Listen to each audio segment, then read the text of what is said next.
Siapakah beliau? Petani keturunan Tionghoa lahir 1880 di Karawang, pemilik rumah di Rengas Dengklok yang dipakai para pemuda untuk menculik Soekarno-Hatta.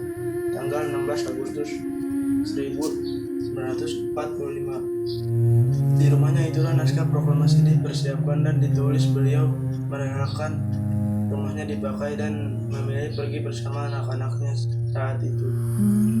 Wafat tahun 1964. Keluarganya masih menjaga rumahnya bersejarah itu sampai sekarang. Kalau ngomongin tragedi Jiki Song, yang merujuk ke dua hal. Satu, peristiwa saat peristiwa Rengas Dengklok 1945. Rumahnya dipakai buat mengamankan Soekarno-Hatta pada tanggal 16 Agustus 1945. Itu Indonesia menjajah Jepang, menyembunyikan proklamator India adalah Hatta Jepang. Bersama keluarga taruhan nyawa. Yang kedua, kondisi setelah kemerdekaan. Dia meninggal 1964 dan namanya hampir gak cacat di sejarah.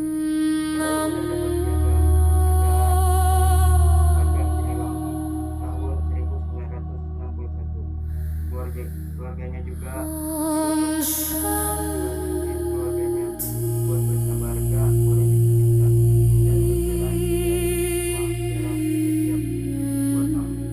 Jadi tragedinya itu korban besar buat kemerdekaan dan hidupnya sama keluarganya. Tempat susah dan biasa jarang disebut di buku sejarah.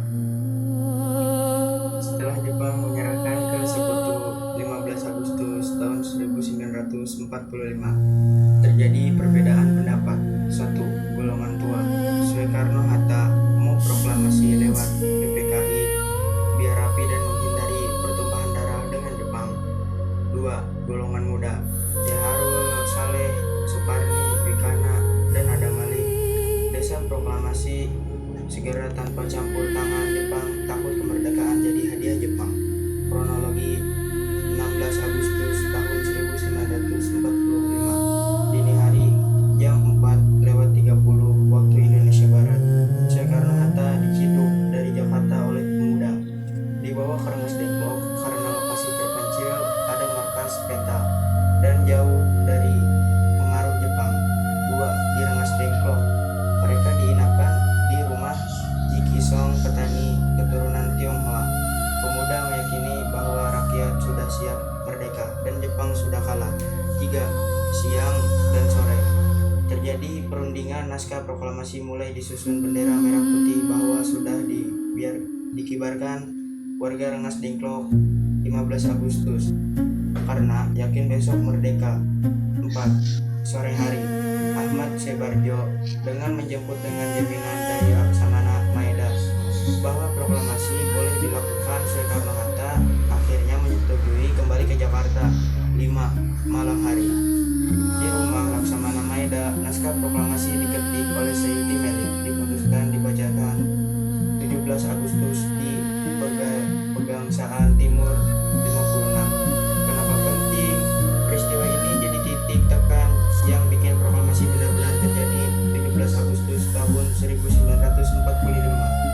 Tanpa didesakkan pemuda di Rengas Dengklok, biasa jadi proklamasi ditunda dan sejarah Indonesia beda.